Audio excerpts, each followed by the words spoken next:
ശബരിമല സന്നിധാനത്ത് ദർശനം നടത്തി രാഷ്ട്രപതി ദ്രൗപദി മുർമു. 18-ാം പടി ചവിട്ടി സന്നിധാനത്തെത്തിയ രാഷ്ട്രപതിയെ പൂർണ്ണ കുംഭം നൽകിയാണ് ശബരിമല തന്ത്രി സ്വീകരിച്ചത്. ദർശനത്തിന് ശേഷം രാഷ്ട്രപതി മടങ്ങി. ഇന്നലെ തലസ്ഥാനത്തെത്തിയ രാഷ്ട്രപതി ദ്രൗപദി മുർമു ഇന്ന് രാവിലെ 7:30ഓടെയാണ് രാജ്ഭവനിൽ നിന്ന് തിരുവനന്തപുരം വിമാനത്താവളത്തിലേക്ക് പുറപ്പെട്ടത്.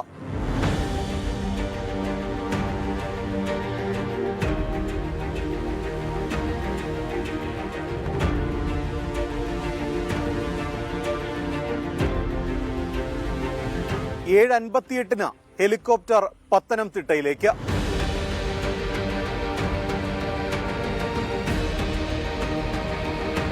പത്തനംതിട്ട രാജീവ് ഗാന്ധി ഇൻഡോർ സ്റ്റേഡിയത്തിൽ രാവിലെ 8:30-ന് രാഷ്ട്രപതിയുമായി ഹെലികോപ്റ്റർ ഇറങ്ങി.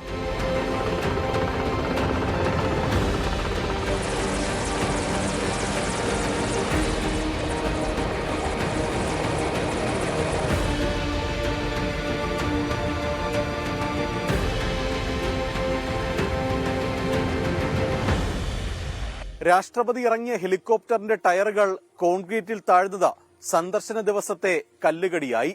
ഫയർഫോഴ്സും പോലീസും ഹെലികോപ്റ്റർ തള്ളി നീക്കിയാണ് പ്രശ്നം പരിഹരിച്ചത്.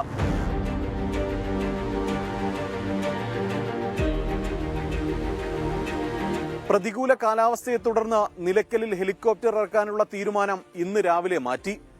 ഇന്ന് രാവിലെയോടെയാണ് പ്രമാടത്ത് കോൺക്രീറ്റ് നിർമ്മാണം പൂർത്തിയായത്. സംഭവത്തിൽ സുരക്ഷാ വീഴ്ചയില്ലെന്ന് DGPയും അറിയിച്ചു. രാവിലെ 8:30-യോടെ പ്രമാടത്ത് നിന്ന് പുറപ്പെട്ട രാഷ്ട്രപതി 10:30-യോടെ പമ്പയിലെത്തി. പമ്പ ഗണപതി ക്ഷേത്രത്തിൽ നിന്ന് രാഷ്ട്രപതിയും ഒപ്പമുള്ളവരും കെട്ടുനിറച്ചു.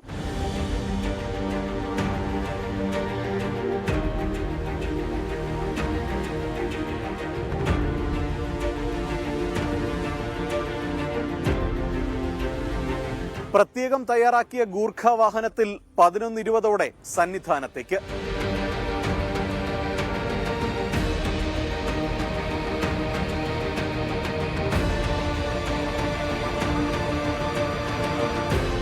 കറുപ്പുമുടുത്ത ഇരുമുടിക്കെട്ടേന്തി 11:45-ന് രാഷ്ട്രപതി ദ്രൗപദി മുർമു സന്നിധാനത്ത്.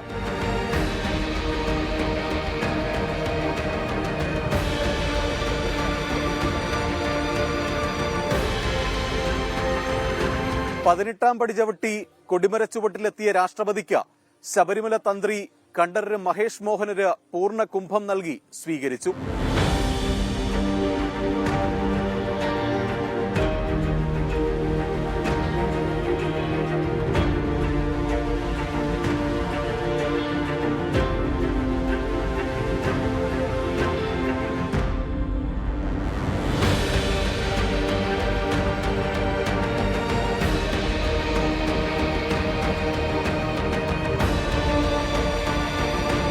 അയ്യപ്പനെയും മാളികപ്പുറത്തമ്മയെയും വണങ്ങി വാവരുനടയിൽ അനുഗ്രഹം തേടിയാണ് രാഷ്ട്രപതി മടങ്ങിയത്.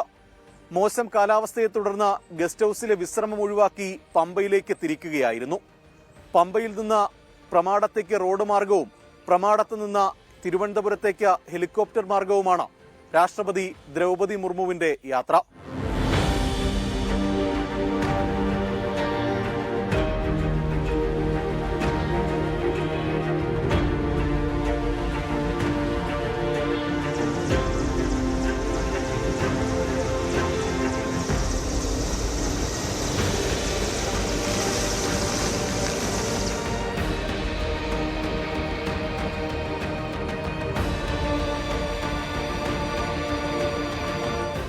ശബരിമലയിൽ നിന്ന് MG പ്രതീഷ്, 24. ലോകത്തെവിടെയായാലും ഏത് സമയത്തും 24 വാർത്തകളും ഓഗ്മെന്റഡ് റിയാലിറ്റി പാക്കേജുകളും എക്സ്പ്ലെയിനറുകളും വിശദമായി കാണാൻ ഞങ്ങളുടെ YouTube ചാനൽ നിങ്ങൾക്ക് സബ്സ്ക്രൈബ് ചെയ്യാം.